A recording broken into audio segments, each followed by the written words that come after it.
မင်္ဂလာပါရှင် Come to Life အစီအစဉ်ကနေကြိုဆိုပါရစေ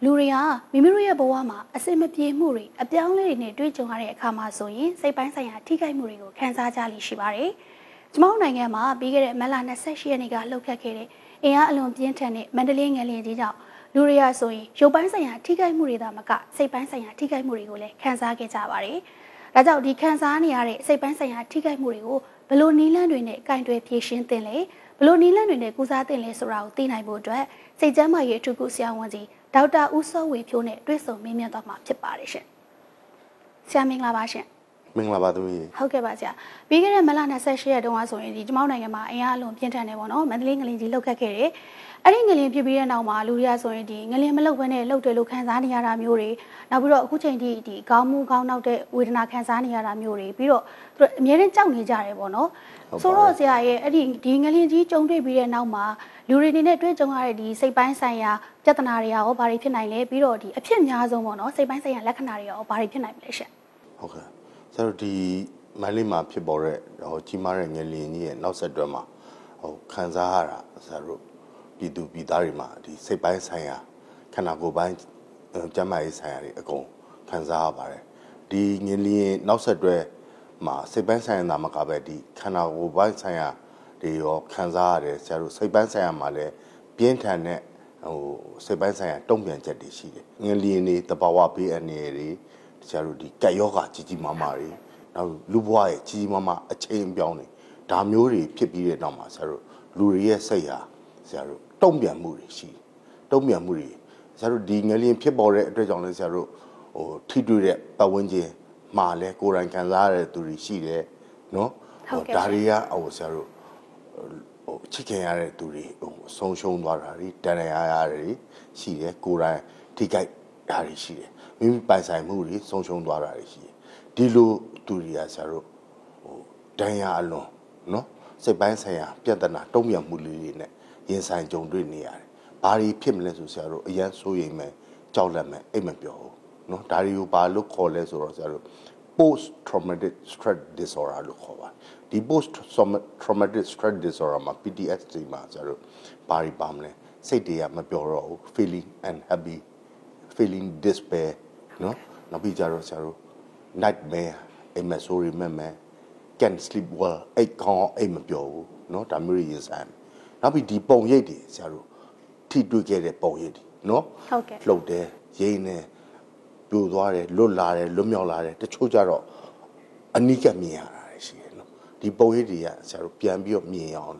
flashback ခေါ်တာပေါ့နော်နောက်ဒီဆရာတို့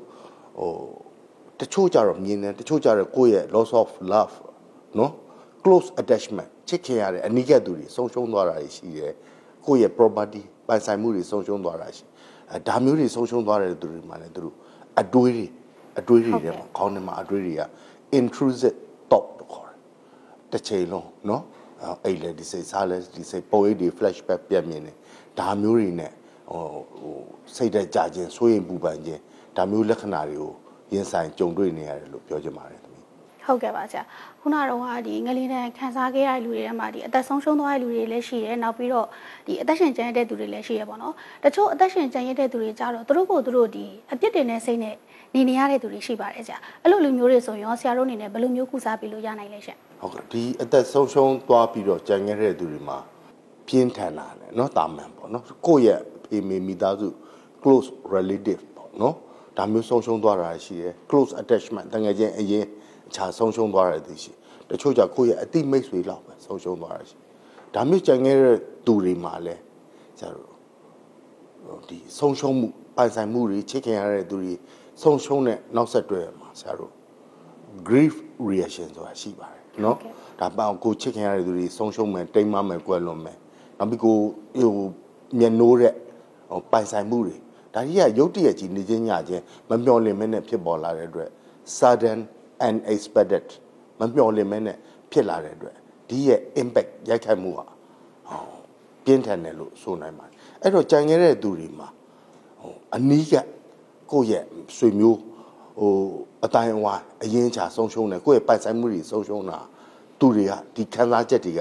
ပိုပြင်းထန်တယ်ဘေးမှာနော်ကြေးရိုက်ပြီးတော့ တွေးလိုက်ရတယ်မြင်လိုက်ရတယ်ကိုယ့်ရဲ့အမျိုးမိတ်ဆွေမပါတော်ညာလဲနော်ဒီပျက်စီးမှုတွေအနိဋ္ဌာယုံတွေကိုမြင်လိုက်ရတဲ့တပိုင်းရှိတယ်နော်ဆရာတို့သမီးပြောသလိုကြံခဲ့တဲ့သူတွေကအောင်ငါမေမေဖေဖေအမျိုးချဲရတဲ့သူတွေမကယ်နိုင်ဘူးငါနေရတာအတိတ်ပဲမရှိတော့ဘူးနော်အဲ့ဒါတွေကြတော့ဆရာတို့ survivor grief လို့ခေါ်ပါတယ်ရှေ့ဆက်ပြီးတော့မသွားချင်တော့ဘူး hopelessness helplessness ကူရကြရမဲ့ဖြစ်လာတယ်ဘဝရအတိတ်ပဲမရှိတော့ဒါမျိုးခံစားချက်တွေကိုတွေ့ရပါတယ်ကျန်တဲ့ပတ်ဝန်းကျင်မှာသူတွေကလည်းဒီငလျင်ဒေသမှာဖြစ်တဲ့သူတွေရောတခြားဒီသတင်းကိုကြားပြီးတော့တွားပြီးတော့မြင်ရတွေ့ရတဲ့သူတွေမှာရောဘာလဲဆိုတော့ဆရာတို့ compassion fatigue ခေါ်နော်ကိုချင်းစာနာပြီးတော့ကိုနိုင်ငံကိုလူမျိုးကိုမိတ်ဆွေတွေနော်ဆုံးရှုံးတယ်ထိကြိုက်တယ်နာကျင်တယ်ပျက်စီးတယ်ဒါတွေအတွက်နော်တကယ်ကြံခဲ့တဲ့ close ဟွာတွေမှာ survivor gift ဆိုရက်နော်ဆက်ရှင်တန်းငါမှာပဲအပြစ်ရှိနေတယ်လို့နော်ဒီပတ်ဝန်းကျင်ကြဲရိုက်တဲ့သူတွေမှာလဲ compassion fatigue ဆရာတို့သမီးတို့အမျိုးအရင်ချာမပါဘူးဒါမှမဟုတ်မိတ်ဆွေအရင်နေပါတယ်ဝမ်းနေတယ်မခံစားနိုင်ဘူးเนาะဒါရဲ့နောက်ဆက်တွဲဆရာတို့အနိကမဟုတ်တဲ့သူတွေမှာလဲကြေးရိုက်ပြီးတော့เนาะခံစားရတဲ့နောက်ဆက်တွဲစိတ်ပိုင်းဆိုင်ရာပြဿနာတွေရှိတယ်လို့ပြောချင်ပါတယ်ဟုတ်ကဲ့ပါဆရာအခုလောက်ခက်ခဲ့တဲ့ငလျင်ကဆိုရင်ဒီကလေးငယ်တွေနဲ့စေကျော်သက်တွေပေါ်မှာဘယ်လိုမျိုးတက်ရောက်မှုတွေရှိနိုင်လဲရှင်ဒီငလျင်တန်နဲ့ပတ်သက်ပြီးတော့တက်ရောက်တာလူကြီးကလေးเนาะလူလက်အကုန်လုံးမှာစိတ်ပိုင်းဆိုင်ရာခန္ဓာကိုယ်ပိုင်းဆိုင်ရာတက်ရောက်မှုတွေရှိပါတယ်ဒီကလေးငယ်တွေမှာဆိုလဲလူကြီးတွေနဲ့မတူတဲ့เนาะစိတ်ပိုင်းဆိုင်ရာခံစားချက်တွေဆရာတို့ထိခိုက်ခံစားနေရတာတွေတွေ့ဘာဖြစ်လို့လဲဆိုတော့ဒီကလေးတယောက်ချင်းရဲ့သူတို့ရဲ့ severity ပြင်းထန်မှုတချို့ကလေးငယ်တွေကြတော့เนาะမိဘတွေဆုံးရှုံးသွားတယ်เนาะအမျိုးတွေဆုံးရှုံးသွားတယ်တယောက်တည်းကြံခဲ့တယ်เนาะတခြားဆွေမျိုးနီးချာပဲရှိတော့ဒါမျိုးကလေးငယ်တွေနဲ့เนาะဆုံးရှုံးမှုမပြင်းထန်တဲ့ကလေးငယ်တွေသူတို့ရဲ့ခံစားရတဲ့စိတ်ပိုင်းဆိုင်ရာတွေမှာအခြေအနေမှာကွဲပြားခြားနားနိုင်မှုတွေရှိပါတယ်ဒီကလေးငယ်တွေမှာဖြစ်ပေါ်ခံစားနေရတဲ့စိတ်ပိုင်းဆိုင်ရာအများစုကတော့ဆရာတို့စောစောကဆရာတင်ပြခဲ့တယ်လို့ပဲဒီမြင်ကွင်းနေဒီဆုံးရှုံးမှုတွေเนาะပြန်မြင်မယ်ပြန်ပြီးတော့ထက်ကစဉ်းစားနေမယ်နောက်တစ်ခုကအိတ်ဆက်ခြင်းပြဿနာတွေကောင်းကောင်းမွန်မွန်အိတ်နိုင်တော့เนาะကိုချဲရတဲ့သူဖေဖေမေမေကြားမှာအိတ်နေတဲ့ကလေးငယ်တွေဆိုအိတ်စရာကြားရဲတို့စရာဖေဖေမေမေမရှိတော့เนาะသူတို့ရဲ့ကြီးမားတဲ့ဆုံးရှုံးမှုဘာနဲ့မှအစားထိုးမရတဲ့ဆုံးရှုံးမှုတွေခံစားနေတဲ့ကလေးငယ်တွေမှာညာဘက်အိမ်မပြောဘူးကြောက်တယ်လန့်တယ်အိမ်မဆိုးရီမက်တယ်ထအော်เนาะနိဆက်ရအမျိုးတွေကျန်ရဲ့သူအမျိုးတွေကိုအရက်တွေ့ကြတယ်ကြောက်လန့်နေတယ်မထွက်ရဘူး over ခံစားနေရတဲ့ပြဿနာတွေကအလွန်အမင်းเนาะခံစားနေရတဲ့ဟာတွေရှိပါတယ်ကလေးငယ်တူးချင်းသူတို့ရဲ့ဆုံးရှုံးမှုမြင်တွေ့ရတဲ့ခံစားရတဲ့မြင်ကွင်းတွေပေါ်မူတည်ပြီးတော့စိတ်ပိုင်းဆိုင်ရာပြဿနာတွေအမျိုးမျိုးကွဲပြားနိုင်တယ်လို့ဆရာပြောချင်ပါတယ်ဟုတ်ကဲ့ပါဆရာဒီငလျင်ဘေးမှာပေါ့နော်တချို့ကဒီကိုယ်တိုင်အသက်လူပြီးထွက်ပြေးခဲ့ရတာမျိုးတွေရှိတယ်နောက်ပြီးတော့တချို့ကကြတော့ဒီဘယ်လိုပြောမလဲပိတ်မိနေရနေပြီးတော့ပြန်လေလုံးမြောက်လာမျိုးလေးရှိပါတယ်ဆရာနောက်တချို့ကျတရားတော့မဲလို့ထင်မိကမှာပြန်ပြီးတော့ကယ်တင်ခံရတဲ့လူတွေလည်းရှိပါတယ်ဆရာဆိုတော့အဲ့လိုမျိုးကြုံခဲ့ရတဲ့လူတွေရဲ့စိတ်ထဲမှာပေါ့နော်အမြဲတမ်းကြောက်တဲ့ဒီစိတ်ယောဂါကြီးဆွဲသွားနိုင်လားရှင်ပြင်းပြင်းထန်ထန်တွေ့ကြုံခဲ့ရတယ်နော်ဒီဖြစ်စဉ်ထဲမှာလည်းအနိကထွက်လာတယ်သူတို့ရဲ့ဖြစ်ပေါ်လာတဲ့ဆိုတော့ပြောတဲ့စိတ်ပိုင်းဆိုင်ပြဿနာတွေကတာမန်သူတွေတခြားသူတွေပို့ပြီးတော့ပြင်းထန်မယ်အဲ့တော့ရည်ရှိကြနိုင်လားတယောက်နဲ့တယောက် resilient ခံနိုင်အား how to cope how to overcome ကိုယ့်ရဲ့စိတ်နေစိတ်ထားဘယ်လိုကြော်ဖြတ်မလဲဒါတွေအားတင်းကြော်ဖြတ်နိုင်ရင်ဆရာတို့ဒီခံစားရတဲ့ຢာတွေဟာအချိန်တစ်ခုယူဖို့တော့လိုပါတယ်နော်အချိန်တစ်ခုယူပြီးတဲ့အချိန်မှာဖြစ်ပေါ်နေတဲ့စိတ်ပိုင်းဆိုင်ရာပြဿနာတွေကတက်တာပျောက်ကင်းသွားမှာလို့ဆရာပြောချင်ပါတယ်ဒါပေမဲ့ရိုးတက်တာပျောက်ကင်းမလားဆရာတို့ဘေးကနေဝိုင်းဝန်းပတ်မိုးပေးဖို့လိုမယ်နော်ကိုယ့်သူစိတ်ထားတက်ဖို့လိုမယ်ကြော်လွှားနိုင်အောင်အာတင်ကြိုးစားဖို့လိုမယ်ဒါနဲ့မှအဆင်မပြေရင်တော့လိုအပ်တဲ့အကူအညီပတ်မိုးမှုကျမရေးဆိုင်ရာပတ်မိုးမှုတွေတခြားပတ်မိုးမှုတွေနဲ့ပူးပေါင်းဆောင်ရွက်ရင်ဆရာတို့ခံစားနေရသူတွေ အသက်သာဆုံးဖြစ်မယ်လို့ဆရာအနေနဲ့ပြောချင်ပါတယ်ဟုတ်ကဲ့ခုနကဆရာပြောသွားတယ်မှာလည်းပါတယ်ပေါ့နော်ဒီစိတ်ပိုင်းဆိုင်ရာပြဿနာတွေကိုကိုင်တွယ်ဖြေရှင်းရမယ်နောက်ပြီးတော့ကိုယ်တိုင်လည်းကုစားရမယ်ဆိုဘယ်လိုမျိုးကုစားနိုင်တဲ့နည်းလမ်းတွေရှိလဲဆရာအဲ့ဒါကိုလည်းမျှဝေပေးပါအောင်ရှင်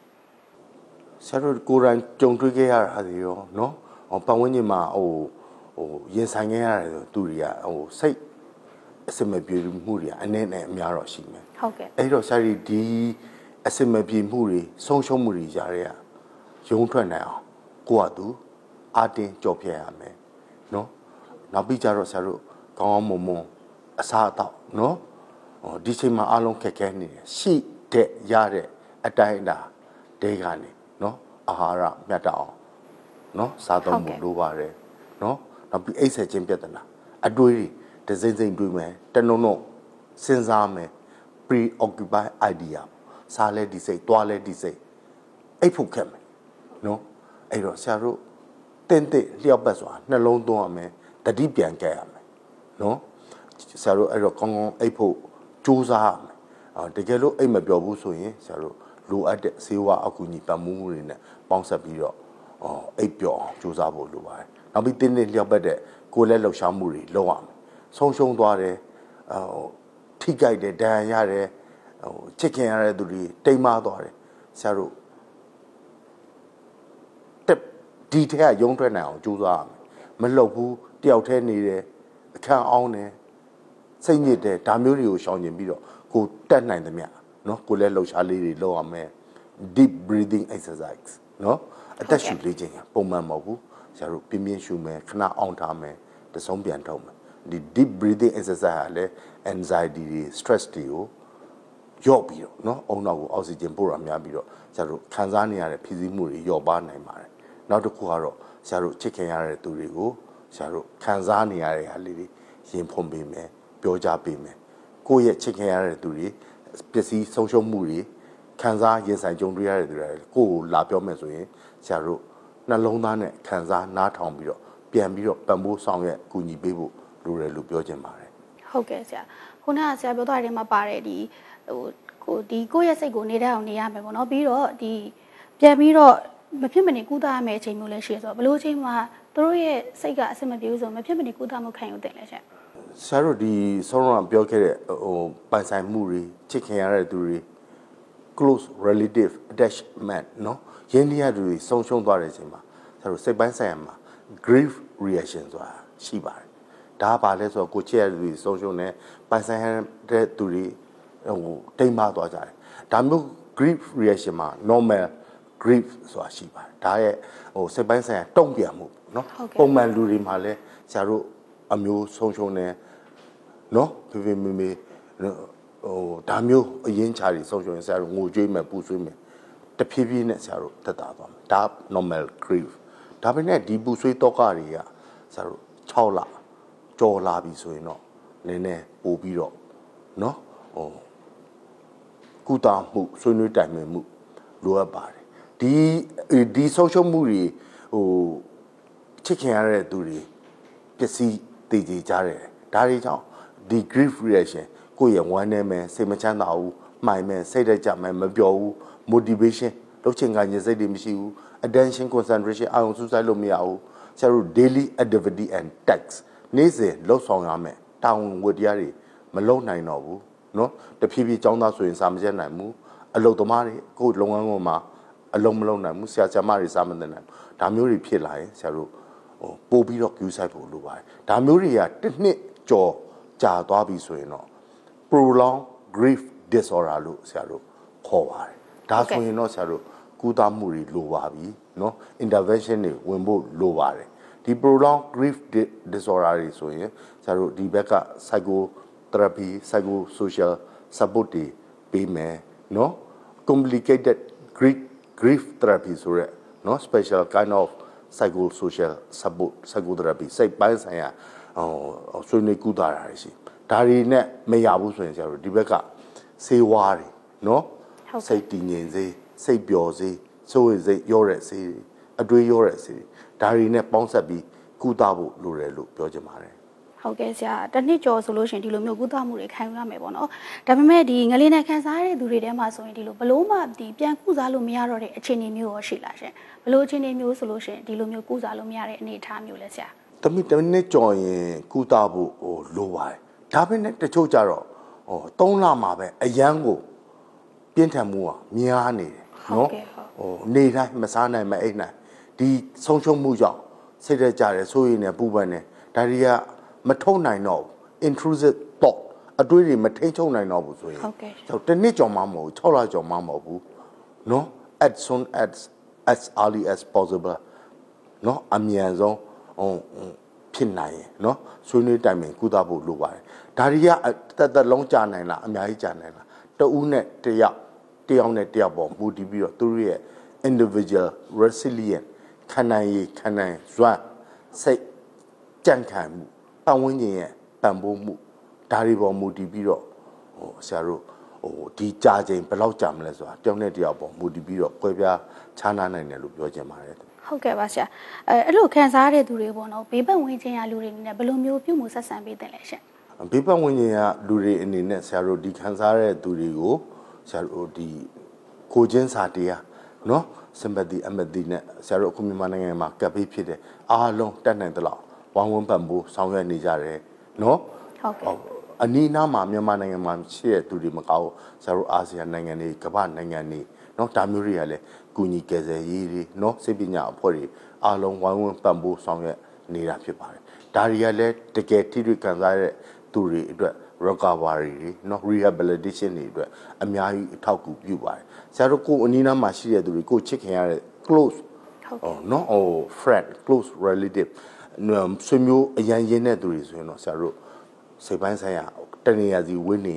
တရင်မေးမယ်အားပေးမယ်ကိုယ်စီခေါ်ထားမလားသူတို့ပြောတာရင်ဖွင့်တာတွေကြည်ကွဲတာတွေကိုနော်နှလုံးသားနဲ့ခံစားပြီးတော့နားထောင်ပြဖို့လိုပါတယ်ပူပေါင်းဆောင်ရွက်ပြီးစိတ်ပိုင်းဆိုင်ရာပံ့ပိုးမှုတွေဆောင်ရွက်ပြဖို့လိုပါတယ်သမီးဟုတ်ကဲ့ပါဆရာဒါကတော့သူတို့ဘေးပတ်ဝန်းကျင်ကလူတွေကပြုမှုဆက်ဆံရမယ့်ဟာပေါ့နော်အဲ့ဒီခံစားနေတဲ့သူကိုယ်တိုင်ရောဘယ်လိုမျိုးတွေဘယ်ချက်တွေကိုလိုက်နာပြီးဘယ်လိုနေထိုင်သင့်လဲရှင်ခံစားနေရတဲ့သူတွေကိုယ်တိုင်ကတော့ဒီတဘာဝဘေးအန္တရာယ်နော်ယောဂနာကပ်ဘေးအန္တရာယ်ဒါတွေကတချို့ကိစ္စတွေကြတော့ကြိုပြီးတော့မှန်းဆလို့မရအောင်ကြိုပြီးတော့သိလို့မရအောင်ကြိုပြီးတော့ပြင်ဆင်လို့မရအောင်နော်ဒါမျိုးမမျှော်လင့်မဲနဲ့ရုတ်တရက်ဖြစ်ပေါ်လာတဲ့ disaster တွေပေါ့နော်တဘာဝဘေးအန္တရာယ်တွေကပ်ပြီးအဲ့တော့ကိုယ်အတက်နိုင်ဆုံးအကောင်းဆုံးပြင်ဆင်မယ်ခံစားတဲ့သူတွေကလည်းဖြစ်ပြီးသွားတဲ့ကိစ္စတွေအတွက်ဆရာတို့နော်ဒါကိုလက်ခံနိုင်အောင်ကြိုးစားရမယ်တတိတရားလေးကပ်ပြီးတော့ကြိုးစားဖို့ဆိုတာခက်ပါတယ်နော်ခက်တော်ညာလဲအရှိတရားကိုလက်ခံမယ်ကြံခဲ့တဲ့သူတွေကကြမ်းမအောင်နေမယ်ရှင်သန်အောင်ကြိုးစားမယ်ရှေ့ဆက်အနာဂတ်ကိုဘလို့ဖြတ်တတ်မလဲစဉ်းစားမယ်တွေးခေါ်မယ်ဆက်လက်အားတဲ့အန်ကျိတ်ပြီးတော့ရှောက်လှမ်းဖို့လိုတယ်လို့ဆရာအနေနဲ့ပြောချင်ပါတယ်ဟုတ်ကဲ့ပါဆရာဒီငလျင်တဲ့ခံစားရတဲ့ဒေသတွေမှာဆိုရင်တချို့တွေကဒီအိုးရင်တိုက်တာတွေဆုံးရှုံးသွားတဲ့သူတွေရှိပါတယ်ဆရာသူတို့အနေနဲ့ပေါ့နော်သူတို့ပြန်စူးစမ်းလို့အိမ်ရခဲ့ရင်ဒါသူတို့ဒီအိမ်နဲ့ပတ်သက်တဲ့သူတို့ရဲ့အိုးရင်နဲ့ပတ်သက်တဲ့ခံစားခဲ့ရတဲ့စိတ်ဒဏ်ရာတွေကအလိုလိုပျောက်သွားနိုင်လားရှင်ပစ္စည်းဆုံးရှုံးမှုတွေပြန်ရတယ်ပျောက်သွားနိုင်ပါတယ်နော်ဒါပေမဲ့ဒဏ်ရာပြီးရင်တော့အမာရွတ်လေးကတော့ကျန်ခဲ့မှာပါတမီးဟုတ်ကဲ့ပါဆရာပြီးတော့လူတွေကဒီတနေ့မဟုတ်တနေ့တော့တေးကြမှာပဲပေါ့နော်ဒီငလျင်တန်းကြောင့်မဟုတ်ဘူးတခြားမျိုးနဲ့လေလူတွေကအသက်တွေဆုံးမကြတာဆိုတော့ဒီစကားပုံရှိရဲ့တေးတော်သူကြားလေးမေးဆိုတဲ့အတိုင်းပဲပေါ့နော်အချိန်တန်ရင်အဲ့ဒီကြံခဲ့တဲ့သူတွေကသူတို့ရဲ့စိတ်ကိုသူတို့ပြန်ပြင်ဆင်ပြီးတော့ဒီစိတ်တန်ရာကနေပျောက်သွားနိုင်တာရှင်တေးတော်သူကြားရင်မေးဆိုပဲဆရာတို့တကယ်ချစ်တဲ့သူတွေအတွက်နော်တဖြည်းဖြည်းခံစားရရောပါသွားမယ်ဆိုတော့ညာလဲတိုက်ဆိုင်မှုရှိတိုင်းတတိယနေမှာပါတိုက်ဆိုင်မှုရှိတိုင်းတန်တာနေမှာပါနော်အဲ့တော့ကြံခဲ့တဲ့သူတွေမှာလဲတိုက်ဆိုင်မှုရှိတိုင်းဆောတော့ကပြောတဲ့ flashback တွေပြန်မြင်ရတဲ့မြင်ကွင်းတွေနော်ထုတ်မြင်ရတဲ့ intrusive thought ဒါတွေကပြန်ပြီးတော့တွေ့ကြုံခံစားရနိုင်ပါတယ်နော်အဲ့တော့ကြံခဲ့တဲ့သူတွေအနေနဲ့ဆုံးရှုံးသွားတဲ့သူတွေအတွက်ကုသိုလ်ကောင်းမှုတွေလုပ်ပေးနိုင်အောင်နော်ဟုတ်ကဲ့အမြတွေဝင်နိုင်အောင်နော်တမလွန်ဘဝမှာအေးချမ်းတာယာစွာနေနိုင်အောင်ကုသိုလ်တွေကောင်းမှုလုပ်ပေးမယ်ကြံရတဲ့သူတွေနဲ့ချမ်းမအောင်နေမယ်စိတ်ချမ်းသာအောင်နေမယ်ကြိုးစားနေတိုင်းမယ်အကောင်းဆုံးကြော်ဖြတ်ဖို့ပြ ပြင်ဆင်ကြပါလို့ဆရာအနေနဲ့ပြောချင်ပါတယ်ဟုတ်ကဲ့ပါဆရာလူတွေမှာကတယောက်နဲ့တယောက်စိတ်တရားမတူဘူးဆိုတော့ကိုခံစားရတဲ့အကြောင်းပေါ့နော်ထုတ်ပြောတတ်တဲ့လူရှိတယ်ထုံမပြောတတ်တဲ့လူရှိပါတယ်ဆရာအဲ့တော့ဒီဖြစ်ရတစ်ခုတည်းကိုတူတူခံစားခဲ့ရတာချင်းတူတာတော့မှဒီထုံမပြောတတ်တဲ့လူတွေရဲ့ဒီကိုခံစားချက်ကိုပေါ့နော်ထုတ်ဖို့မပြောတတ်တဲ့လူတွေရဲ့အနေနဲ့ပေါ့ဒီနောက်ပိုင်းမှာဘာတွေဆက်ဖြစ်လာနိုင်လဲရှင်ဆရာတို့မျိုးသိထားတာကြာရင်တော့ဒီမျိုးခံစားချက်တွေပေါ့နော်မျိုးသိထားတာကြာရင်ဆရာတို့ဒီ emotion ခံစားချက်တွေအဆိုင်ခဲကြီးတွေဖြစ်လာနိုင်တယ်ဒီအဆိုင်ခဲကြီးတွေရဲ့နောက်ဆက်တွဲမှာဆရာတို့စိုးစိုးကပြောခဲ့တဲ့စိတ်ဓာတ်ကြမယ်ဆိုရင်ပူပန်မယ်တယောက်တည်းနော် hopelessness helplessness စိတ်ပိုင်းဆိုင်ရာနောက်ဆက်တွဲဆိုးကျိုးတွေအများကြီး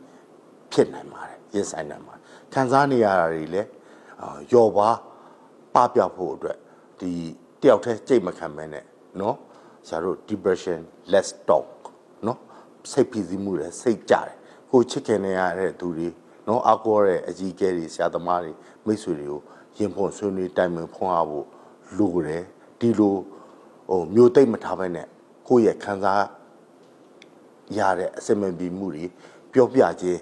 မျှဝေခြင်း sharing ပေါင်းဆက်ပြီးတော့ဆရာတို့ကြော်ပြခြင်းအပြင်ခံစားနေရတဲ့စိတ်ပိုင်းဆိုင်ရာပြဿနာတွေအထိုက်လျောက်ပေါ်ပါတက်တာမယ်လို့ဆရာအနေနဲ့ပြောချင်ပါတယ်ဟုတ်ကဲ့ရှင်ဒီစိတ်ပိုင်းဆိုင်ရာကုသမှုတွေခံယူတဲ့အခါမှာပေါ့နော်အရှင်းပြောက်သွားတာမျိုးရှိလားဆရာပြီးတော့ဒီရေရှည်အကျိုးသက်ရောက်မှုတွေအနေနဲ့ဘာတွေရှိလာနိုင်လဲရှင်စိတ်ပိုင်းဆိုင်ရာပြဿနာတွေမှာဆရာတို့သူ့ရဲ့ယောဂတစ်ခုချင်းစီရဲ့ severity ပြင်းထန်မှုယောဂအမျိုးအစားပေါ်မူတည်ပြီးတော့လိုအပ်တဲ့ကုထုံးတွေလုပ်မယ်နော်ဆေးတွေလိုအပ်တဲ့လောက်ညွှန်ကြားတဲ့လောက်တောက်မယ်ဆိုရင်ဆရာတို့အရှင်းပြောက်နိုင်ပါတယ်နော်တစ်ဖက်ကလည်း lifestyle နော် healthy lifestyle ဆရာတို့တင်းတင်းကောင်းမွန်ကျန်းမာတန်စွာနဲ့လှုပ်ရှားမှုတွေအစားအသောက်တွေအိပ်စက်ခြင်းပြဿနာတွေနောက်ပြီးအရက်မူရစေဒါတွေရှောင်အောင်မယ်ကောင်းမွန်တဲ့ environment နော်ကိုယ်နဲ့အဆင်ပြေတဲ့ကိုယ်စိတ်ချမ်းသာကိုယ်နဲ့အဆင်ပြေတဲ့ environment လေးမှာပတ်ဝန်းကျင်မှာပျော်ရွှင်အောင်နေထိုင်ရင်ဆရာတို့စိတ်ပိုင်းဆိုင်ရာပြဿနာအများစုဟာပျောက်ကင်းနိုင်ပါတယ်သို့တော်ညာလေနော်ဖြီးစည်းမှုတွေပြန်တွေ့လာနိုင်ပြီစိတ်ညစ်စရာတွေတွေ့လာပြီ stress တွေများလာပြီနော်ဘေးရ pressure တွေ burden ဝင်တော့ဝင်ဖို့တွေနော်များလာပြီဆိုရင်တော့ဆရာတို့စိတ်ပိုင်းဆိုင်ရာပြဿနာလေးတွေပြန်လဲဖြစ်ပေါ်ခံစားရနိုင်ပါတယ်ဒီခံစားနေရတဲ့ science symptom လက္ခဏာလေးတွေကကြီးမားလာပြီဆိုရင်တော့ဆရာတို့နေ့စဉ်လှုပ်ဆောင်နိုင်တယ်မလှုပ်ဆောင်နိုင်တော့ဘူးစီးပွားရေးလူမှုရေးကျန်းမာရေးပညာရေးတွေမှာအနှောင့်အယှက်အခက်အခဲတွေဖြစ်လာမယ်နော်ပတ်ဝန်းကျင်မှာအဆင်မပြေဒါမျိုးဆိုရင်တော့ disorder နော်စိတ်ပိုင်းဆိုင်ရာယောဂတွေဖြစ်သွားပြီဆရာတို့ထိရောက်တဲ့ကုသမှုတွေနော်တက်သည့်ကျွမ်းကျင်တဲ့စိတ်ကျန်းမာရေးဆရာဝန်တွေနဲ့တိုင်ပင်ဆွေးနွေးကုသရင်ဆရာတို့ပျောက်ကဲတက်တာနိုင်တယ်လို့ဆရာအနေနဲ့ပြောချင်ပါတယ်ဟုတ်ကဲ့ဆရာဆရာပြောသွားတဲ့မှာဒီစိတ်ပိုင်းဆိုင်ရာပြဿနာတွေကိုကုသတဲ့နေရာမှာဒီအရက်သေးစားတွေမတောက်စားရဘူးလို့ပြောတယ်ဒါပေမဲ့တချို့ကကြတော့ဆရာအရင်ကအရက်သေးစားတောက်စားတဲ့သူတွေမဟုတ်ဘူးဒါပေမဲ့ဒီလိုမျိုးသူတို့စိတ်ပိုင်းဆိုင်ရာခံစားမှုပြဿနာတွေခံစားရတဲ့အခါမှာသူတို့အနေနဲ့မေးပြဖို့အတွက်အဆင်ပြေဖို့အတွက်ဆိုပြီးတော့အဲ့တော့မှအရက်သေးစားတောက်စားတဲ့လူတွေရှိပါတယ်ဆရာအဲ့လိုလူမျိုးတွေရောဘယ်လိုနည်းလမ်းနေနဲ့ကုသပေးလို့ရလဲရှင်ကောင်းပါတယ်သမီးမေကောလေနော်ဒီတချို့ကြတော့သမီးပြောသလိုစိတ်ခံစားလို့တလွဲ trap ပေါ့နော် problem solving ဖြေရှင်းမှုအမှားတွေနဲ့အရက်တောက်ကြတယ်နော်စိတ်ညစ်လို့အဆင်မပြေလို့အရက်တောက်ကြတယ်အရက်တောက်ကြတော့စိတ်ညစ်တာတွေအဆင်မပြေတာတွေကောင်းမွန်ချောမွေ့သွားတောက်တုံးခဏပဲပေါ့နော်စိတ်ညစ်လို့အရက်ကိုတောက်တယ်အရက်တောက်လို့သိစိတ်ညစ်တယ်ဒါကြီးကတဏှာလည်နေမဲ့ process ကြီးဖြစ်တယ်အဲ့တော့ဆရာတို့ဒီစိတ်ပိုင်းဆိုင်ရာစိတ်ညစ်တဲ့အဆင်မပြေမှုတွေဒီအရက်တောက်ခြင်းတခြားမွေးစေဝါတုံးဆွဲခြင်းတွေဟာခဏကြာတလွဲနော် problem solving ဖြေရှင်းမှုအမှားတွေဖြစ်ပါတယ်အဲ့တော့ဒီခံစားနေရတဲ့သူတွေကလည်းဒီအရက်တောက်ခြင်းတခြားမွေးစိတ်ကိုပြောင်းလဲစေတဲ့မွေးစေဝါတွေကိုတုံးဆွဲခြင်းနဲ့မိမိခံစားနေရတဲ့ခံစားချက်တွေကိုဖြေရှင်းဖို့မကြိုးစားဖို့အချက်အနေနဲ့ပြောဆိုတိုက်တွန်းနေပါတယ်တကယ်လို့ခံစားနေရတဲ့ဝေဒနာတွေအဆင်မပြေမှုတွေကိုဆရာတို့ဒီအရက်ဘီယာမွေးစိတ်တွေနဲ့အစားထိုးပြီးတော့ကြော်လွှားဖို့ကြိုးစားနေရင်လည်းဆရာတို့ဖြစ်ပေါ်ခံစားနေရတဲ့ပြဿနာတွေကပြီးပြောက်ပြည်လည်သွားမှာမဟုတ်ပါဘူးเนาะဒီအရက်ကြောင့်ယောဂါတွေရလာမယ်လူမှုရေးစီးပွားရေးเนาะပတ်ဝန်းကျင်အလောက်ကမွေးစေဝါအကြောင်းလဲဒါတွေနောက်ဆက်တွဲဆိုးကျိုးတွေဖြစ်ပေါ်လာမယ်အဲ့တော့ဆရာတို့ဒီစိတ်ပိုင်းဆိုင်ရာအဆင်မပြေလို့အရက်တွေမွေးစေဝါတွေပျော့အောင်လုပ်တယ်လုပ်တော့ပျော်တဲ့အချိန်ခဏပဲရ ရေရှည်မှာဒါတွေက burden ဝန်တော့ဝန်ပိုးတွေပို့ဖြစ်ပြီးတော့နောက်ဆက်တွဲမလိုလားအပ်တဲ့စိတ်ကျန်းမာရေးကိုယ်ကျန်းမာရေးယောဂတွေထပ်ပြီးတော့ခံစားရမှာဖြစ်တဲ့အတွက်ဒီခံစားချက်တွေကြောင့်ဒီအရက်မူရည်စေးတွေသုံးဆွဲတောက်သုံးနေပြီဆိုရင်ဆရာတို့ဖြတ်ဖို့မသုံးဆွဲဖို့စူးစမ်းဖို့လိုပါတယ်နော်ဖြတ်ဖို့ခဲရင်နေတယ်ဆိုရင်တော့တက်သည့်ကျွမ်းကျင်တဲ့ပညာရှင်တွေနဲ့တိုင်ပင်ပြီးတော့ရက်တက်နိုင်အောင်စူးစမ်းကြမှာဖြစ်တယ်လို့ပြောချင်ပါတယ်ဟုတ်ကဲ့ဆရာနောက်ထပ်သိချင်တာဆရာဒီနီးလက်နေအများကြီးထဲမှာလူတွေရဲ့ကိုသက်ဆိုင်ရာဘာသာတရားရဲ့အဆုံးအမနဲ့ရောအဲ့ဒီနီးလက်နေကိုကုသလို့ရလားရှင်ဘာသာတရားကလည်းဆရာတို့နော်ဒီစိတ်ပိုင်းဆိုင်ရာကိုဥကျန်းစေတဲ့ဘာသာတရားတွေဆရာတို့ဘာသာပေါင်းစုံရှိပါတယ်နော်ဗုဒ္ဓဘာသာနော်မြန်မာနိုင်ငံမှာအများဆုံး Christian Islam Hindu ဘာသာပေါင်းစုံရှိတယ်မိမိသက်ဆိုင်ရာယုံကြည်ရာကိုးကွယ်ရာဘာသာရဲ့အလိုက်နော်ကောင်းမှုကုသိုလ်တွေလုပ်ကြမယ်မေတ္တာတွေပို့ကြမယ်နော် volunteer work တွေ sharing တွေလုပ်ကြမယ်အခုလဲဘာသာပေါင်းစုံအသင်းတွေနော် Christian အသင်းတွေဗုဒ္ဓဘာသာသက်ဆိုင်ရာအသင်းတွေလိုက်ဘာသာရေးအသင်းဖွဲ့တွေကနော်ကူညီထောက်ပံ့ပြီးတော့ပံ့ပိုးဆောင်ရွက်နေရာတွေကိုလည်းဆရာတို့တွေ့ရပါတယ်အဲ့တော့အစ္စလာမ်ဘာသာဆိုလဲဒူခွာတွေလုပ်မယ်ခရစ်ယာန်ဆိုလဲကျမ်းစာတွေယူမယ်ဗုဒ္ဓဘာသာဆိုလဲစိတ်ကောင်းထားမယ်နော်တတ်နိုင်တဲ့လောက်ကူညီမယ်နော်အများကောင်းကျိုးကိုအောင်ကျိုးအတ္တပရတင့်တဲ့လျက်ပတ်စွာဆောင်ရွက်ဖို့လိုပါတယ်ဆရာဒီယာနဲ့ဆက်ဆက်ပြီးတော့ဗုဒ္ဓဘာသာမှာဆိုရင်ဆရာတို့ဗုဒ္ဓမြတ်စွာဘုရားရှင်လက်ထက်မှာကိတာကောရမီဆိုတာနော်သူစင်းမလေးရှိတယ်နော်သူစင်းမလေးကသူအကြောင်းကြောင့်ရှေးကကောင်းမှုကုသိုလ်တွေလုပ်ခဲ့တော့ချမ်းသာလာတယ်အဆင်ပြေလာတယ်နော်အဲ့မှာသူချမ်းသာလာပြီးနောက်ပိုင်းမှာသူပိုင်ဆိုင်မှုတွေဆုံးရှုံးတာတွေရှိတယ်ပြန်ရတာတွေရှိတယ်နော်ဆရာပြောဆိုချင်တာကဘာသာပေါင်းစုံမှာလဲဆရာတို့ဗုဒ္ဓဘာသာမှာဆိုရင်တော့လောကရန်တရားပေါ့နော်လောကရန်တရားမှာကောင်းခြင်း၄ပါးဆိုးခြင်း၄ပါးရှိတယ်အကောင်း၄ပါးအဆိုး၄ပါးနော်အဆိုးတွေနဲ့ရင်ဆိုင်နဲ့အခါမှာလဲဆရာတို့ကြံ့ကြံ့ခိုင်ကြော်လွားနိုင်အောင်ကြိုးစားရမှာဖြစ်တယ်လို့အကောင်းနေနဲ့ရင်ဆိုင်နဲ့အခါမှာလဲတည်ငြိမ်စွာကြော်လွားနိုင်မှုလိုပါတယ်ဆောင်းတော့ဆက်လိုက်ရင်အဲ့ဒီကိတာကောရမီနောက်ဆုံးမိတ်ချသူအိမ်တော်နေကြတယ်တတိမကြီးဖြစ်သွားတယ်တတိမကြီးဖြစ်သွားတဲ့အချိန်မှာတားလိုခြင်းတာသမီလိုခြင်းတာမရဘူးလိုခြင်းတာမရတော့ဒုက္ခတွေခံစားရတယ်နောက်ဆုံးမိတ်သူတို့စူးစမ်းရင်းနဲ့တားလေးတယောက်ရတယ်တားလေးတယောက်ရတဲ့အချိန်မှာတားလေးကတူတီတော်တားလေးကအကြောင်းကြောင့်ဆုံးမသွားတယ်ကွယ်လွန်သွားတယ်ယူမတက်ခံစားရတယ်ဒီတားလေးကိုသူပြန်ရှင်လာနိုးနဲ့တားလေးကိုတင်းကြိုခြင်းမပြုဘဲနဲ့တွေ့အိမ်မှာပဲထားတယ်နော်တားလေးကကြာလာတဲ့အမြအစင်မပြေမှုတွေဒီတားလေးရဲ့ခန္ဓာကွက်ဖြစ်လာနောက်ဆုံးဆေးဆရာကြီးရှင်းအောင်လုပ်ပေးပါပြုပေးပါအကူကြီးတက်တိကျွမ်းကျင်တဲ့နော်အဲ့ဒီခေတ်ကဆရာကြီးတွားကူညီတော်လဲဆရာတွေကမကူညီနိုင်ဘူးနောက်ဆုံးဗုဒ္ဓမြတ်စွာဘုရားသခင်စီမှာမသိသေးရှိတယ်လို့ဆရာကြီးတပါး refer နော်ဗုဒ္ဓစီကိုလွှဲလိုက်တဲ့အချိန်မှာကိတာကောရမီကဘုရားရှင်စီကိုတွားပြီးတော့တည်နေတဲ့တာလီပြန်ရှင်လာအောင်လုပ်ပေးပါငါဘုရားသခင်လုပ်ပေးမယ်တမိကိတာကောရမီနော်မုံညင်းစီလေးလောက်အောင်မုံညင်းစိတ်ရှာပေးမသေးဘူးတဲ့အိမ်ကမုံညင်းစိတ်ဆယ်စိတ်ပြအောင်ရှာပေးသူလိုက်ရှာမသေးဘူးလားမသေးဘူးရင်မုံညင်းစိတ်လေးပေးပါတဲ့အိမ်မှာမသေးဘူးတဲ့အိမ်မရှိဘူးအဲ့တော့သူနောက်ဆုံးမိတ်အတိတရားလေးကတ်လာလူဆိုတာတည်တတ်တယ်တည်မျိုးမတည်တဲ့အိမ်ရှာလို့မရတဲ့အတွက်မတည်တဲ့အိမ်ကမုံညင်းစိတ်ရှာလို့မရဘူးအဲ့တော့မတည်စိတ်ပြန်လဲရှင်းတန်စိတ်မြတ်စွာဘုရားသခင်ကဖော်ပေးစရာမလိုတော့အဲ့ချိန်မှာအတိကနှလုံးသွင်းပြီးတော့သူနောက်ဆုံးမိတ်တောတာပန်ဖြစ်သွားတယ်အဲ့တော့ဆရာတို့ဒီပူဆွေးရတဲ့တောကတွေငိုကြွေးရတဲ့ပရိဒီဝတွေရဲ့နောက်ဆုံးမိတ်နီလန်ဖြစ်ရှင်းရနီလန်အတိတရားလေးကပ်ပြီးတော့လက်ခံပြီးတော့အာတင်းကြော်ပြတ်ဖို့ပဲဆိုတာတခုတည်းသောနီလန်ဖြစ်တယ်လို့ပြောချင်ပါတယ်ဟုတ်ကဲ့ပါဆရာဒီစိတ်ချမ်းသာရေးပြဿနာတွေကအများကြီးရှိလို့သိရပါတယ်ဆရာအဲ့တော့သိချင်တာကဘယ်လောက်ရှိလဲဆိုတာသိချင်ပါတယ်ရှင်စိတ်ချမ်းသာရေးပြဿနာတွေကဆရာတို့ဒီ DSM-5 American ထုတ်ထားတဲ့ criteria နော် ICD-10 WHO က ICD-11 နော်ခုနောက်ဆိုဒါမျိုး criteria ဒီချက်တွေတွေ့ရင် ဒီယောဂနော်ဆရာတို့စိတ်ကြမ်းမာရေးပြဿနာတွေကသွေးဖောက်ဆက်လို့နော်ဟာစိတ်တက်ကြနေတယ်သွေးဖြည့်ကြည့်ပြီးတော့နော်ဟိုစိတ်ကြွနေတယ်တက်မှန်ရိုက်ကြည့်လို့ CTMRI ရိုက်ကြည့်လို့ဒါမျိုးမပေါ်ပါဒီ criteria တွေနဲ့ဒီခံစားချက်တွေတွေ့တယ်ဘယ်လောက် duration 6လကြာပြီလားတစ်ပတ်ကြာပြီလားဒါလေးတွေပေါ်မူတည်ပြီးတော့ဆရာတို့စိတ်ပိုင်းဆိုင်ရာပြဿနာလေးရဲ့ယောဂအမီတွေကကွဲပြားသွားတာရှိပါတယ်ဆရာတို့ DSM-5 မှာဆိုရင်အမျိုးအစားပေါင်း400ကျော်နော်ရှိတယ်ဒါပေမဲ့သူ့ရဲ့ subtype နော် subtype ဆိုရင်အမျိုးအစားပေါင်း1000ချီတယ် ICD-11 မှာလည်းယောဂအလုံးဆိုရင်1000နဲ့ချီတဲ့စိတ်ပိုင်းဆိုင်ရာယောဂတွေကိုဖော်ပြထားတာတွေ့ရှိရပါတယ်သမီး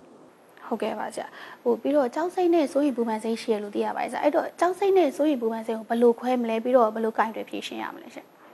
anxiety fear phobia depression ဒါတွေကတော့ဟိုဆရာတို့စိတ်ကျန်းမာရေးမှာဆိုရင်တော့ဟိုအရင်တော့ဆိုရင်တော့ဆရာတို့ neurotic နဲ့ psychosis ဆိုပြီးတော့ဟိုနှစ်ပိုင်းခွဲပါတယ်အခုတော့မခွဲတော့ဘူးဒါတွေကအပျော်စားဟိုစိတ်ပိုင်းဆိုင်ရာအောင်ပြဿနာလေးတွေဖြစ်ပါတယ်ကြောက်စိတ်နဲ့ဆိုရင်ပူပန်စိတ်ဟာဆိုရင်ပူပန်စိတ်တွေများလာရင်ကြောက်စိတ်တွေများလာနိုင်တယ်လို့ကြောက်စိတ်တွေကြီးမားလာရင်လည်းဆိုရင်ပူပန်စိတ်တွေများလာနိုင်ပါတယ်သူနှစ်ခုကအမြဲတမ်းရှင်တွဲပြီးတော့ခံစားနေရတဲ့ပြဿနာလေးတွေရှိပါတယ်ကြောက်တယ်ဆိုတဲ့နေရာမှာလည်းကြောက်တာအမျိုးမျိုးရှိပါတယ်တကယ် specific phobia တစ်ခုတည်းကိုပဲကြောက်တာနော်ဒါမျိုးငလျင်လှုပ်ပြီးတော့ post disaster တွေမှာ post traumatic event တွေမှာကြောက်တာကြတော့ post traumatic stress disorder post traumatic stress disorder ဆိုတာဆရာတို့ဒဏ်ရာအလွန်ဆရာတို့ disaster တွေနော်တဘာဝကပ်ဘေးတွေဆုံးရှုံးမှုတွေကြီးမားတဲ့ accident တွေဖြစ်ပြီးတော့ဆရာတို့တစ်လအတွင်းမှာဆိုရင်ဆရာတို့ဓာရီက acute stress reaction လို့ခေါ်တယ်တစ်လကြော်တီထိဒီယောဂလက္ခဏာတွေကစိတ်ပိုင်းဆိုင်ရာလက္ခဏာတွေကခံစားနေရမယ်ဆိုရင် post traumatic stress disorder လို့ခေါ်ပါတယ်အဲ့ဒီတော့ကြောက်စိတ်နဲ့ဆိုရင်စိတ်ဟာလည်းအမြဲတမ်းရှင်တွဲနေတဲ့စိတ်ကြမ်းမာရေးပြဿနာတစ်ခုဖြစ်တယ်လို့ပြောချင်ပါတယ်ဟုတ်ကဲ့ပါဆရာကျမတို့ပြည်သူတွေအနေနဲ့ပေါ့နော်ဒီစိတ်ကြမ်းမာရေးမြင့်တင်ဖို့အတွက်ဆိုရင်ဘယ်လိုအချက်တွေကိုလိုက်နာသင့်လဲရှင်စိတ်ကြမ်းမာရေးမြင့်တင်မှုအတွက်စိတ်ကြမ်းမာရေး awareness เนาะဆရာတို့အခုပြောနေကြတယ်စိတ်ကြမ်းမာရေးပညာပေးတွေပြောနေတယ်ဒါတွေကလည်းစိတ်ကြမ်းမာရေးအသိပညာမြင့်တင်မှုเนาะအားလုံးပူးပေါင်းဆောင်ရွက်နေတာဖြစ်တယ်အခုနောက်ပိုင်းမှာเนาะစိတ်ကြမ်းမာရေးအတွက် awareness တွေ social media ကနေเนาะတခြားကဏ္ဍပေါင်းစုံကနေ media ပေါင်းစုံကနေအသိပညာပေးတာတွေเนาะဒါမျိုးတွေလှုပ်ဆောင်နေကြတယ်အဲ့တော့ကိုကလည်းဒါမျိုးတွေကိုတင်းတင်းလျောက်ပတ်စွာလေ့လာနော်တင်းတင်းကောင်းမွန်တဲ့အိပ်စက်ခြင်းအစားအသောက်နော်ပတ်ဝန်းကျင်တငယ်ချင်းဒါမျိုးတွေတင်းတင်းကောင်းမွန်ပျော်ရွှင်စရာကောင်းမွန်တဲ့ပတ်ဝန်းကျင်လေးတွေကိုကိုယ့်အတူဖန်တီးတည်ဆောက်ဖို့လိုပါတယ်နော်အခက်ခဲတွေစိန်ခေါ်မှုတွေအစင်မပြေမှုတွေဂျားထဲမှာဆရာတို့အတိစိတ်လေးကပ်ပြီးတော့ယုံထစူးစားရှင်သန်မှုလိုပါတယ်ဒါမျိုးတွေကိုဆောင်ရွက်နိုင်ရင်ကောင်းမွန်တဲ့စိတ်ချမ်းသာရေးenvironment လေးကိုဆရာတို့ဖန်တီးနိုင်မှာဖြစ်ပါတယ်ဟုတ်ကဲ့ရှင်ဒီဗမလိုက်တဲ့နှစ်သိမ့်ဆွေးနွေးမှုတွေလုပ်နိုင်ဖို့အတွက်ကိုပေါ့နော်ဘယ်လိုတွေလေးလာပြင်ဆင်ရလဲဆရာနှစ်သိမ့်ဆွေးနွေးမှုလုပ်တာဆိုတဲ့နေရာမှာနှစ်သိမ့်ဆွေးနွေးမှုခံယူရတဲ့သူကတစ်ပိုင်းရှိပါတယ်နှစ်သိမ့်ဆွေးနွေးမှုပေးတဲ့သူတွေကတစ်ပိုင်းရှိပါတယ်နှစ်သိမ့်ဆွေးနွေးမှုခံယူရတဲ့သူတွေကတော့ဆရာတို့စိတ်ပိုင်းဆိုင်ရာပြဿနာခံစားနေရတဲ့ clients တွေပါနှစ်သိမ့်ဆွေးနွေးမှုပေးမဲ့သူတွေကတော့စိတ်ကျန်းမာရေးပညာရှင်တွေပါဟုတ်ကဲ့เนาะစိတ်ကျန်းမာရေးပညာရှင်တွေမှာ psychologist เนาะ clinical psychologist တွေရှိပါတယ်သူတွေက psychology ကနေเนาะပြီးတော့ဆရာတို့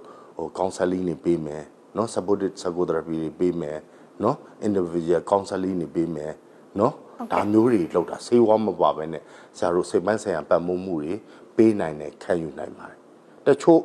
စိတ်ကျန်းမာရေးစိတ်ပိုင်းဆိုင်ရာပြဿနာတွေကြတော့ဒီ psychology psychotherapy တွေအပြင်ဒီဘက်က intervention medical treatment တွေလိုပါတယ်ဒါကြတော့ဆရာတို့ psychiatric တွေကပေးပါတယ်စိတ်ကျန်းမာရေးအထူးဆရာဝန်တွေကပေးပါတယ်စိတ်ကျန်းမာရေးအထူးဆရာဝန်တွေကဒီဘက်ကစိတ်ရကြရင်စိတ်ပျော်စေးလေးတောက်နော်စိတ်ညစ်ရင်စိတ်ညစ်ပစေးလေးတောက်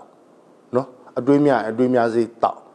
ဒီနေ့တောက်မနေ့ပြန်တောက်ပျောက်ဒါမျိုးမဟုတ်ပါဘူးဆရာတို့စိတ်ကျန်းမာရေးကုသတဲ့နေရာမှာအနုပညာဆံပါတယ်လက်ဝင်ပါတယ်နော်အဲ့တော့တချို့စိတ်ဆေးလေးတွေက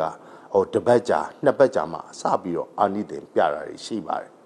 တချို့စိတ်ဆေးလေးတွေကဒီလောက်မီလီဂရမ်လေးပေးလိုက်ရင် သူကအိတ်ဆေးအာနိသင်လေးရှိပါတယ်နော်ဒီရမီလီဂရမ်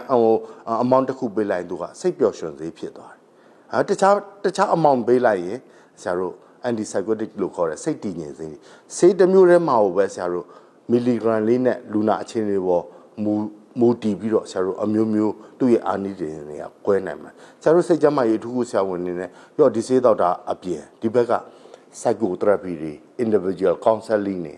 နော် affected listening supported listening ဒါမျိုးလေးတွေနဲ့တွဲပြီးတော့ဆောင်ရွက်ခြင်းအပြင်ခံစားနေရတဲ့စိတ်ပိုင်းဆိုင်ရာပြဿနာနော်ခံစားနေရတဲ့ clients တွေမှာအကောင်းမွန်ဆုံးအမြန်ဆုံးသက်သာပျောက်ကင်းနိုင်မယ်လို့ဆရာအနေနဲ့ပြောချင်ပါတယ်ဟုတ်ကဲ့ပါဆရာဒီကိုယ့်ရဲ့ဒီစိတ်ခံစားချက်တွေကိုပြပြဖို့အတွက်ဆိုရင်စိတ်ကျန်းမာရေးဆရာဝန်နဲ့ပြသမယ်ဆိုတာသိပါတယ်ဒါပေမဲ့တချို့တွေကြတော့ဆရာဒီပတ်ဝန်းကျင်ရဲ့အမြင်တွေကြောင့်ပေါ့နော်ဒီစိတ်ကျန်းမာရေးဆရာဝန်တွေနဲ့မပြသချင်တဲ့သူတွေလည်းရှိပါတယ်ဆရာအဲ့တော့အဲ့လိုလူမျိုးတွေရောဘယ်လိုမျိုးကုသမှုတွေပေးလို့ရပါလဲရှင်သမီးမင်းနဲ့မိကအရင်ကောင်းပါတယ်နော်အရင်တစ်ချိန်တော့ဒီစိတ်ကျန်းမာရေးပြဿနာဖြစ်နေကြတယ်စိတ်ကျန်းမာရေးဝေဒနာခံစားနေရတယ်မိသားစုထဲမှာပါတယ်ဆိုရင်ဆရာတို့အရင်တစ်ချိန်တော့ဆရာတို့ရှက်ကြတယ်ကြောက်ကြတယ်နော်ဟာယူနေတယ်အဆင်မပြေဘူးနော်ဒါမျိုးတွေဗလိမ့်လောက်တာတွေလည်းရှိ stigma ခေါ်တဲ့နော်stigma ဂုဏ်သိက္ခာနော်ကြတယ်လို့နော်အများစုကခံစားကြရတဲ့အချိန်ကာလရှိခဲ့တယ်အခုချိန်မှာ mental health awareness တွေလည်းကောင်းလာတယ်နော်ခေတ်တွေကလည်းပြောင်းလာတဲ့အတွက်သူတို့ဒီခံစားချက်လေးတွေကအရင်တော့စိတ်ကြမ်းမာရေးဆရာဝန်တွေနဲ့ပြရမယ်စိတ်ပန်းဆိုင်ရာပညာရှင်တွေနဲ့ဆွေးနွေးရမှာတွေစိုးရိမ်နေကြောက်လန့်နေရှက်ရွံ့ကြတယ်အခုအချိန်မှာတော့ဒီစိုးရိမ်ကြောက်လန့်မှုရှက်ရွံ့မှုလေးတွေကတဖြည်းဖြည်းရော့ပြီးတော့စိတ်ကြမ်းမာရေး awareness တွေပို့ပြီးတော့တိုးတက်လာတယ်သိလာတယ်ဒါကြောင့်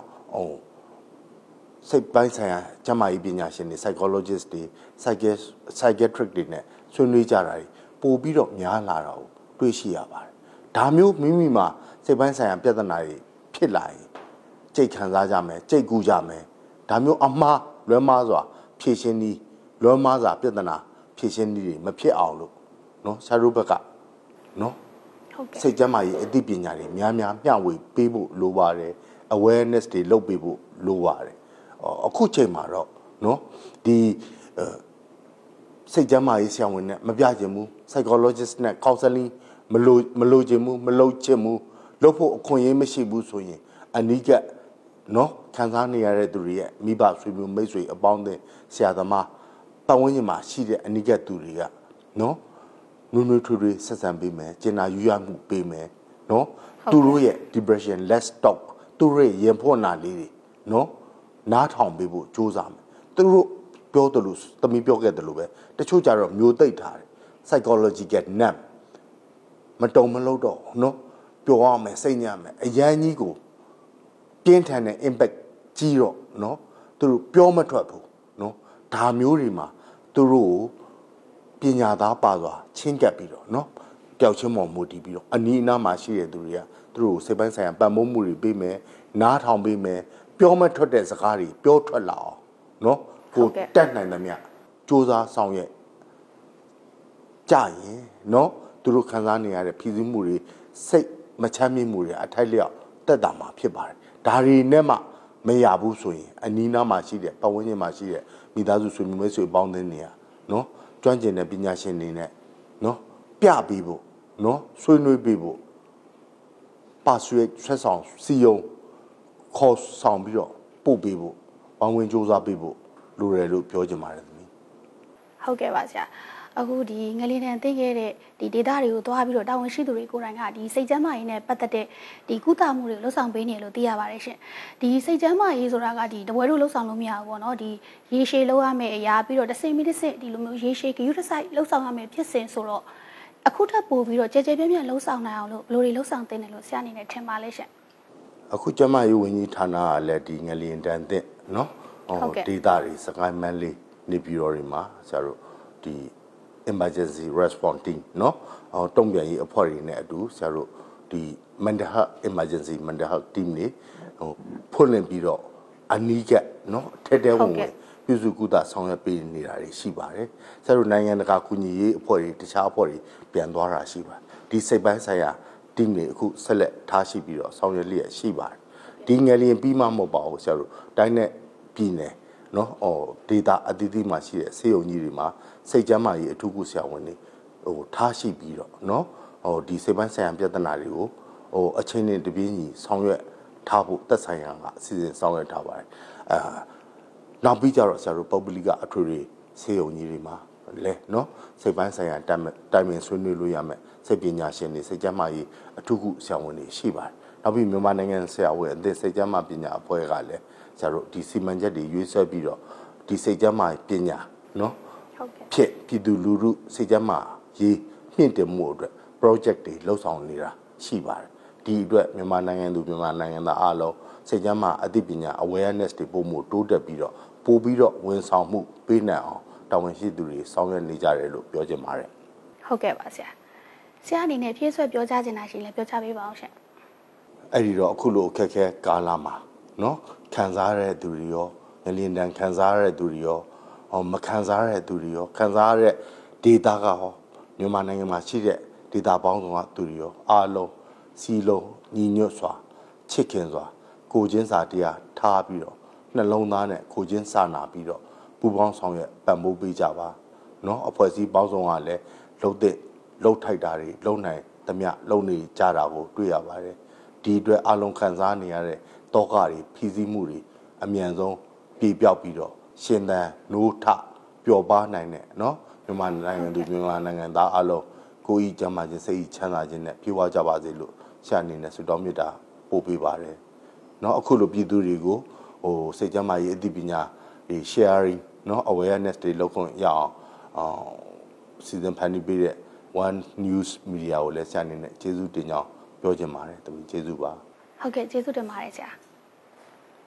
အခုတွေ့ဆုံမေးမြန်းခဲ့တာကတော့မန္တလေးငလျင်ကြီးမှာထိခိုက်ခံစားခဲ့ရတဲ့ပြည်သူတွေအနေနဲ့စိတ်ပိုင်းဆိုင်ရာထိခိုက်ခံစားမှုတွေကိုဘယ်လိုနည်းလမ်းတွေနဲ့ကုသမလဲဆိုတာနဲ့ပတ်သက်ပြီးတော့စိတ်ကျန်းမာရေးအထူးကုဆရာဝန်ကြီးဒေါက်တာဦးစောဝေဖြိုးနဲ့တွေ့ဆုံမေးမြန်းခဲ့တာဖြစ်ပါတယ်ကြည့်ရှုပေးခဲ့ကြတဲ့အတွက်ကျေးဇူးတင်ပါတယ်ရှင်